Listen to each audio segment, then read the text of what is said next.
दोस्तों, आय प्रमाण पत्र कैसे बनाएं? खुद से भी आप ऑनलाइन कर सकते हैं और आप जनसेवा केंद्र पर जाकर भी ऑनलाइन आवेदन करवा सकते हैं।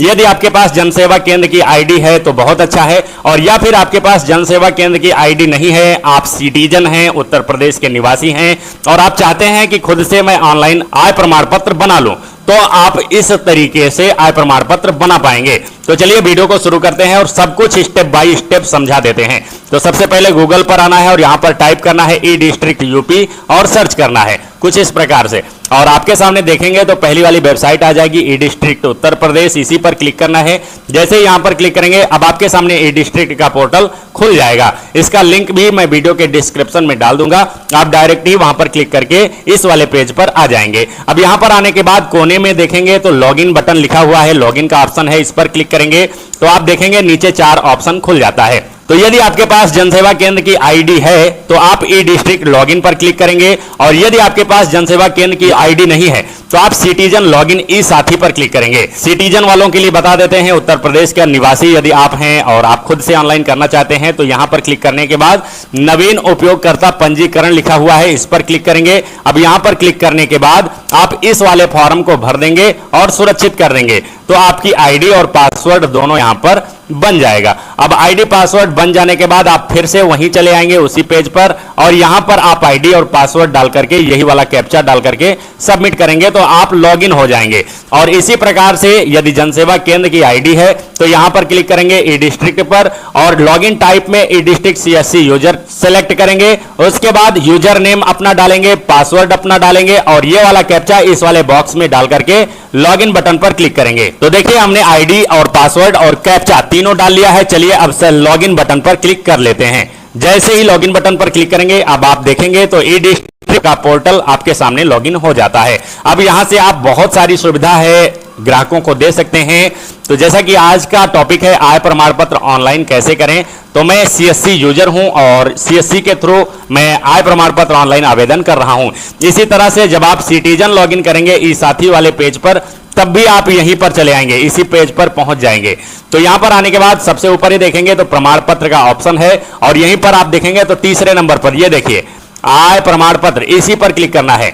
जैसे ही यहां पर क्लिक करेंगे अब आप देखेंगे तो आय प्रमाण पत्र सेवा हेतु आधार ई केवाईसी सत्यापन, ये वाला फॉर्म खुल जाता है, पेज खुल जाता है। अब यहां पर आने के बाद यहां पर कस्टमर का आधार नंबर डालना है, या फिर जिसका भी आय प्रमाण पत्र बनाना है उसी का आधार नंबर यहां पर डालेंगे। ये वाला कैप्चा इस वाले बॉक्स में डालेंगे। उसके बाद ये चेक बॉक्स पर क्लिक करेंगे। उसके बाद नीचे सबमिट बटन पर क्लिक करेंगे। तो चलिए आधार नंबर, कैप्चा और यहां पर चेक बॉक्स क्लिक करके सबमिट बटन पर क्लिक करके आपको आगे बताता हूं। तो देखिए हमने आधार नंबर, कैप्चा डाल लिया है और यहां पर चेक बॉक्स को भी क्लिक कर लिया है। उसके बाद सबमिट बटन है नीचे, इसी पर क्लिक कर देते हैं।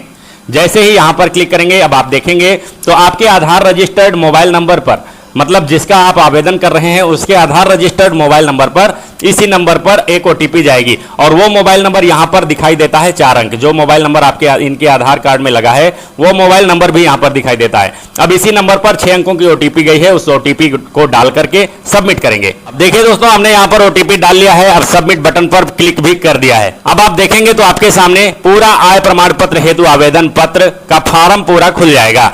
अब सबसे पहले आप देखेंगे सेवा का प्रकार में ग्रामीण सेलेक्ट है, इसको ऐसे ही रहने देना है। प्रार्थी का नाम हिंदी में अपने आप यहां पर आ जाता है, जो कि आधार कार्ड से फैच होकर के आ गया है। प्रार्थी का नाम अंग्रेजी में, ये भी अपने आप यहां पर आ गया है। ओटीपी जैसा कि आपने आधार वाली डाली है, तो आधार में जो भी नाम है वो अपने आप यहां पर हिंदी अंग्रेजी में आ जाता है। अब इसके बाद पिता पति संरक्षक का नाम, इस पर बहुत ही विशेष ध्यान देना है। यदि जिसका आप आवेदन कर रहे हैं उसके पिता का नाम आधार कार्ड में है तो पिता सेलेक्ट करेंगे, या फिर उनके आधार कार्ड में पति का नाम है तो पति सेलेक्ट करेंगे, और या फिर पिता पति का नाम नहीं है, किसी और गार्जियन का नाम है तो आप संरक्षक वाला सेलेक्ट करेंगे। तो चलिए हम इनके पति का नाम डालने वाले हैं इस आवेदन में, तो यहां पर पति का नाम सेलेक्ट कर लिए हैं और अब पति का नाम यहां पर डालेंगे। और हां दोस्तों आपको जानकारी के लिए बता दें कि पूरा फॉर्म हिंदी में भरा जाता है, अंग्रेजी में नहीं भरा जाएगा, पूरा फॉर्म हिंदी में भरा जाएगा। बस नाम सिर्फ आता है अंग्रेजी में, वो भी अपने आप रिफ्लेक्ट होकर यहां पर आ जाता है। तो चलिए अब पति का नाम यहां पर हिंदी में डाल लेते हैं। उसके बाद माता का नाम डालेंगे इस वाले बॉक्स में हिंदी में ही। उसके बाद चलिए इतना प्रोसेस डाल करके उसके बाद वर्तमान पता आपको दिखाते हैं। अब नंबर है 5, वर्तमान पता। मकान नंबर, मोहल्ला, पोस्ट, ग्राम में एक पद अनिवार्य है। मतलब इतना सारा यहां पर एड्रेस पार्ट है तो सारा का सारा यहां पर भरना है। तो मकान नंबर यदि आपको पता है तो आप यहां पर मकान नंबर डाल सकते हैं। यदि पता नहीं है तो यहां पर 0 या कॉमा लगा करके इसको खाली भी छोड़ सकते हैं। तो चलिए हमें मकान नंबर नहीं पता है, हम यहां पर 0 लिख देते हैं। उसके बाद मोहल्ला, पोस्ट। अब इस वाले बॉक्स में अपने ग्राम का नाम और पोस्ट का नाम, ग्राम व पोस्ट जो भी है यहां पर डाल देंगे, ग्राम व पोस्ट। ग्राम व पोस्ट इसमें डालने के बाद नीचे देखेंगे तो जिला अपने आप यहां पर लिखा रहता है। आगे देखेंगे तो तहसील का ऑप्शन है, तहसील यहां से आप सेलेक्ट कर लेंगे, जो भी आपकी तहसील है यहां से सेलेक्ट कर लेंगे। उसके बाद ग्राम, जो भी ग्राम है जैसे ही यहां पर तहसील सेलेक्ट करेंगे, अब आप देखेंगे तो यहां पर ग्राम पंचायत की पूरी लिस्ट खुल जाती है। अब आपका जो भी ग्राम पंचायत है यहां से सेलेक्ट कर लेंगे। तो यहां पर मैं ग्राम पंचायत को भी सेलेक्ट कर लिया हूं।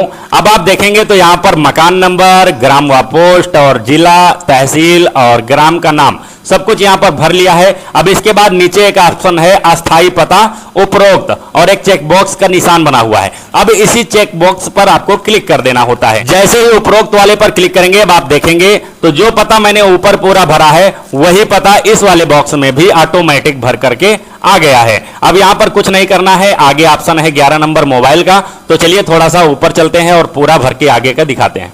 अब यहां पर 11 नंबर मोबाइल नंबर मांगा जा रहा है। मोबाइल नंबर को आपको डाल देना है। उसके बाद व्यवसाय में आपको जो भी व्यवसाय करते हैं आवेदक जो भी करता है वो लिख देना है। तो जैसा कि आवेदक यदि मजदूर है तो यहां पर मजदूर लिखेंगे, आवेदक किसान है तो यहां पर व्यवसाय कृषि लिखेंगे, आवेदक पढ़ाई लिखाई कर रहे हैं तो यहां पर आवेदन व्यवसाय में शिक्षा लिख देंगे। कुछ इसी प्रकार से यहां पर व्यवसाय लिख देंगे। और या फिर आवेदक गृहिणी है, घर का काम काज करती है तो यहां पर गृहिणी लिख देंगे। तो कुछ इसी प्रकार से व्यवसाय में आपको व्यवसाय भर देना है। उसके बाद अब आप देखेंगे तो आवेदक को मिलाकर परिवार के सदस्यों की संख्या, अब परिवार में कुल टोटल कितने सदस्य हैं यहां पर वही गिनती लिखेंगे। तो चलिए हम परिवार में 2 सदस्य हैं, 3 सदस्य हैं, 4 सदस्य हैं, जितने भी सदस्य हैं परिवार में उनकी गिनती यहां पर लिखेंगे। और जैसे ही गिनती लिखेंगे, देखिए जैसा कि हम 1 लिख दे रहे हैं, एक परिवार, तो यहां पर एक कॉलम खुल गया है। यहीं पर यदि हम 2 लिखते, देखिए जैसे ही 2 लिखेंगे आप देखेंगे तो यहां पर 2 ऑप्शन खुल जाएगा। जैसे ही 2 लिखेंगे आप देखेंगे तो 2 लोगों का यहां पर डिटेल मांगा जाने लगा है। 3 लिखेंगे तो 3 खुलेगा, 4 लिखेंगे तो 4 खुलेगा। अब जितना ही खुलता जाएगा उतने लोगों का यहां पर नाम, व्यवसाय और उनकी वार्षिक आय यहां पर भरना होगा। तो सबसे बढ़िया है एक लोगों को मैं लिख देता हूं और जिनका आवेदन कर रहा हूं उन्हीं की डिटेल यहां पर दे देता हूं। तो चलिए 1 हमने डाल दिया है और यहां पर परिवार के सदस्य का नाम और यहां पर आवेदक का नाम ही डाल देंगे। यहां पर आवेदक का व्यवसाय डाल देंगे। वार्षिक आय में हम जो भी है 10,000 5,000 वार्षिक आय यहां पर डाल देंगे। तो चलिए हम इतना फिलअप कर लेते हैं। अब इसके बाद हम पहुंच गए हैं 14 नंबर पर, आय निर्धारण हेतु आवेदक की श्रेणियां। अब इतनी सारी श्रेणियां दी हैं। 14 नंबर का का, खा, गा, घा, अंगा, चा और छा, कुछ इतने प्रकार की श्रेणियां हैं। अब इनमें से कोई ना कोई एक को आपको भरना होगा। जैसे कि का, खा, गा, घा, अंगा, चा, छा, इतना श्रेणी दिया हुआ है, इसमें से कोई भी एक श्रेणी आपको भरना अनिवार्य है। तो चलिए यहां पर हम 14 नंबर का चा भर देते हैं। चा नंबर में भर देते हैं अन्य स्रोतों से आय। अन्य स्रोतों से कितनी आमदनी है इनकी, चलिए यहां पर हम 10,000 रुपए डाल देते हैं। अब इतना डालने के बाद आप देखेंगे तो 14 नंबर पूरा कंप्लीट हो गया। और कहीं आप भरें या ना भरें, बस 14 नंबर का चा वाले में आप 10,000 या 5,000 जो भी आमदनी है अन्य स्रोतों से आए है वो यहां पर डाल देंगे। अब आगे आएंगे तो 15 नंबर में 3,000 रुपए सेलेक्ट है। जैसा कि मैं ऊपर ही 3,000 लिख दिया था, सदस्य की वार्षिक आय वहीं से रिफ्लेक्ट होके यहां पर भी दिखाई देने लगा है। अब उसके बाद देखेंगे तो 16 नंबर पर लिखा है क्या इससे पूर्व प्रमाण पत्र जारी हुआ है, नहीं लिखा है तो इसको नहीं ही रहने देना है। यहां पर अब आपको कुछ भी नहीं करना है।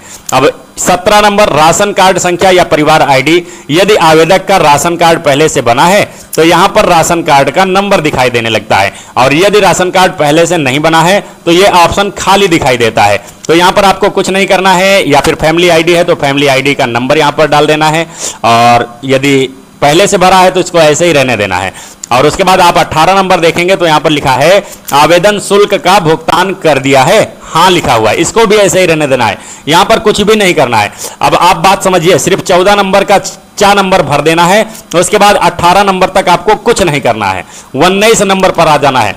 प्रमाण पत्र बनवाने का कारण, अब किस कारण से आप प्रमाण पत्र बनवा रहे हैं, तो यहां पर विकल्प चुने का एक ऑप्शन है, और यहां पर यदि पढ़ाई शिक्षण संस्थान में प्रवेश है तो बनवा रहे हैं तो इसको सिलेक्ट करेंगे, छात्रवृत्ति के लिए बनवा रहे हैं तो इसको सिलेक्ट करेंगे, या फिर और कोई कारण है तो यहां पर अन्य का ऑप्शन है, अन्य वाला सिलेक्ट करेंगे। जैसे ही अन्य वाला सिलेक्ट करेंगे, अब आप देखेंगे तो आपके सामने एक बॉक्स और खुल जाता है। अब यहां पर किस कारण से बनवा रहे हैं वो कारण यहां पर डाल देंगे। तो चलिए हम यहां पर कुछ भी डाल देते हैं, आवश्यक कार्य है तो, या राशन कार्ड बनवाने है तो, या छात्रवृत्ति है तो, या किसी योजना है तो, वृद्धा पेंशन है तो, विधवा पेंशन है तो, विकलांग पेंशन है तो, या फिर कोई भी कारण है आपका, यहां पर लिख देंगे।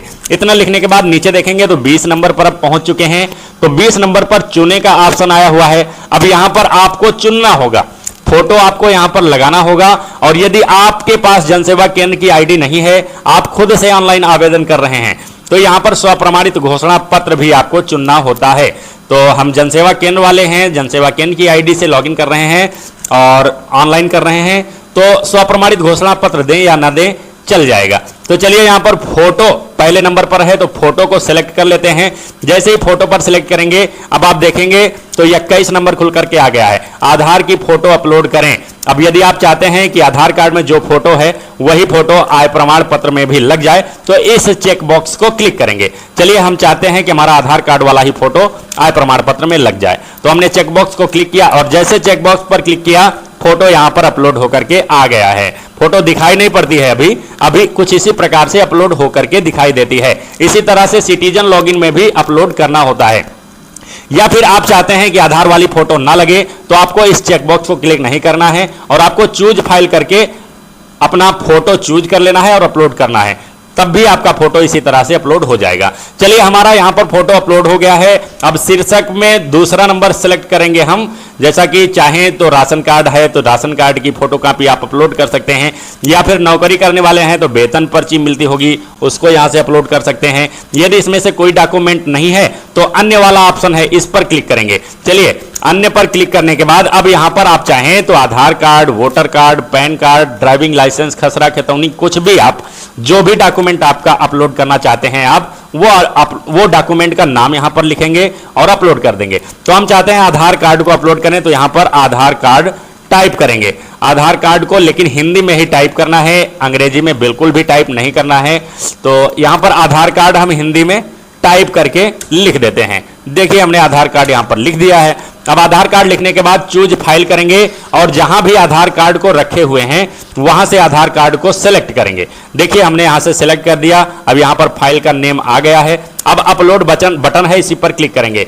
और जानकारी के लिए आपको बता दें कि जो भी डॉक्यूमेंट आप चूज फाइल करेंगे उसका साइज जो है, साइज आपका 50 केबी के अंदर होना चाहिए। देखिए अधिकतम साइज फोटो की 50 केबी, और कोई डॉक्यूमेंट जैसे आधार कार्ड 100 केबी, मतलब 100 केबी के अंदर आपका सारा डॉक्यूमेंट होना चाहिए। और जो फोटो है, फोटो आपका सिर्फ 50 केबी के अंदर होना चाहिए, और हां जेपीजी फॉर्मेट में होना चाहिए। जेपीजी फॉर्मेट में ही यहां पर अपलोड होता है, और फोटो 50 केबी के अंदर और आधार कार्ड वगैरह 100 केबी के अंदर यहां पर अपलोड होता है। तो यहां पर हमने फोटो अपलोड कर लिया है, आधार कार्ड अपलोड कर लिया है। अब मुझे यहां पर कुछ भी अपलोड नहीं करना है। ऑप्शन है इंटर सिक्योरिटी कोड, और ये देखिए यहां पर सिक्योरिटी कोड दिखाई दे रहा है। इसी सिक्योरिटी कोड को इस वाले बॉक्स में दर्ज करेंगे। तो चलिए यहां पर हम अच्छे से डाल लेते हैं। हमने सिक्योरिटी कोड को भी दर्ज कर लिया है। अब नीचे बटन है दर्ज करें, जैसे ही दर्ज करें बटन पर क्लिक करेंगे। चलिए यहां पर क्लिक करते हैं।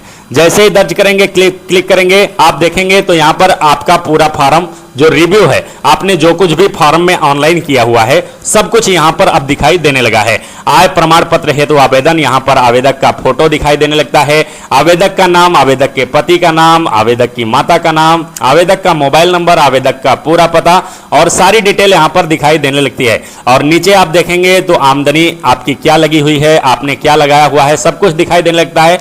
और उसके बाद आपने जो फोटो अपलोड किया, आधार कार्ड अपलोड किया, सब कुछ यहां पर दिखाई देने लगता है। अब इसको एक बार अच्छे से चेक कर लेना होता है।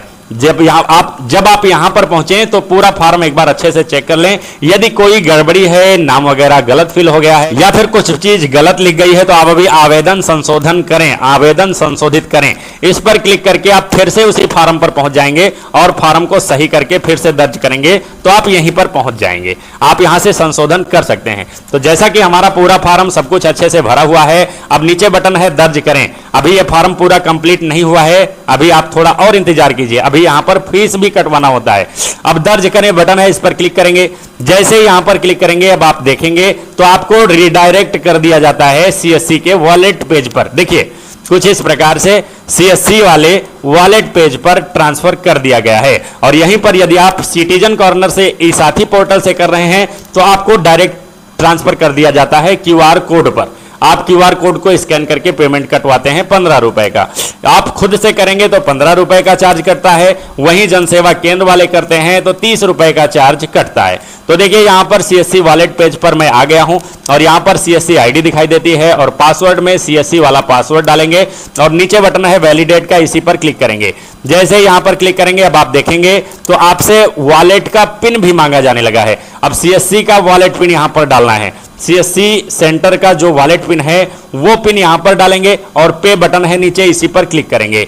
जैसे ही पे बटन पर क्लिक करेंगे पेमेंट सक्सेसफुल हो जाता है और आपके सामने पेमेंट सक्सेसफुल का एक नोटिफिकेशन आ जाता है और यहीं बगल में एक लिखा हुआ है प्रोसीड या फॉरवर्ड टू अप्रूवल अथॉरिटी। जब तक अभी आप यहां पर क्लिक नहीं करेंगे तब तक आपका फॉर्म सबमिट नहीं माना जाएगा। इस पर क्लिक करना बहुत जरूरी होता है। तो चलिए यहां पर क्लिक कर देते हैं। जैसे ही यहां पर क्लिक करेंगे आप देखेंगे तो पावती पत्र आपके सामने एक्नॉलेजमेंट स्लिप आ जाती है। यहां पर आप देखेंगे आवेदन संख्या यहां पर दी हुई है। यह आवेदन संख्या नोट करके कस्टमर को दे देना है या फिर इसका प्रिंट निकाल करके अपने पास जरूर रख लेना है। उसके बाद आप देखेंगे पावती तिथि यहां पर दिखाई देता है, सेवा का नाम में आय प्रमाण पत्र दिखाई दे रहा है, आवेदक का नाम दिखाई दे रहा है, आवेदक के पिता पति का नाम दिखाई दे रहा है और यहां पर एक नोटिफिकेशन लिखा हुआ है। उपरोक्त आवेदन का आवेदन लोकवाणी जनसेवा केंद्र द्वारा दिनांक इतना तारीख को आय प्रमाण पत्र बनवाने हेतु तो सक्षम अधिकारी को अग्रेसित किया गया। इस आवेदन का शुल्क 30 रुपए लिया गया। कुछ इस प्रकार से पावती रसीद आ जाती है। अब ये कितने दिन में बन जाता है, क्या कुछ होता है ये जान लीजिए। इतना होने के बाद ये चला जाता है आपके तहसील के तहसीलदार के पास।